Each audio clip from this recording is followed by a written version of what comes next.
नमस्कार बंधुगण मो चैनल ओडिशा रोसई को स्वागत जनाऊँगी। नुआ रेसिपी शिखिबा मो चैनल को सब्सक्राइब करनियंतु एवं पाखरे थिबा बेल आइकन को प्रेस करंतु। कमेंट और सजेशन देबा को भूलंतु नहीं। तेबे आसंतु आज नुआ रेसिपी शिखिबा।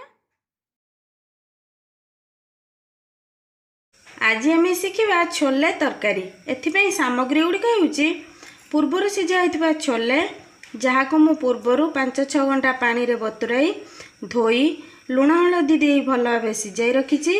अदा रसुण पेस्ट, तेजपत्र, छोट कटा होइतिबा पियाज, बिलाती, तेल, खंड मसला, जीरा, लंका गुंड, छोले पाउडर, चाट पाउडर, गरम मसला, धनिया पाउडर और लुण। प्रथमे कड़ाई रे तेल गरम करिबा। तेल गरम हो गले गोटा जीरा, खंड मसला देबा।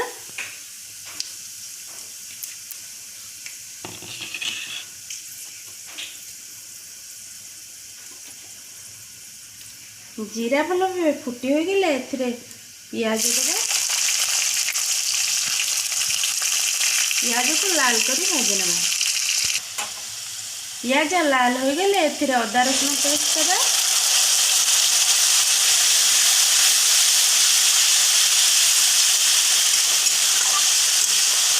मसला को भल भाव कषि नेबा।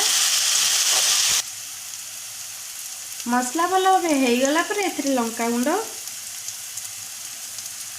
धनिया पाउडर, बिलाती ऐड करिबा। या को गोळाई देबा।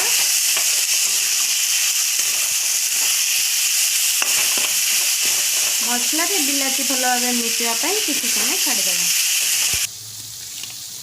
एबे हमर मसला भल भाव प्रस्तुत हो गेलानी। इथरे तेजपत्र, सिझा होइतबा छोले ऐड करिबा। या को भल भाव गोळाई देबा।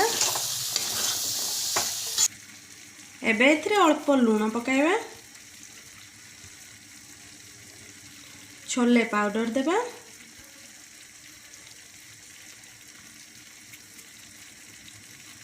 या को भल भाव गोळाई देबा। एबे इथरे अल्प पानी देबा।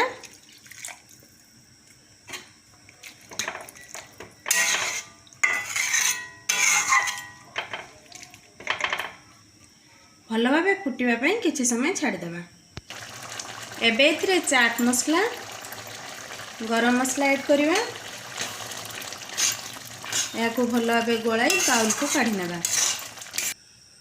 एबे हमर प्रस्तुत हो गेला छोले तरकारी। नुआ नुआ रेसिपी शिखिबा पई मो चैनल को सब्सक्राइब करनियंतु एवं मो वीडियो को लाइक एंड शेयर करंतु। कमेंट और सजेशन देबा को भूलिबे नहीं। Thank you.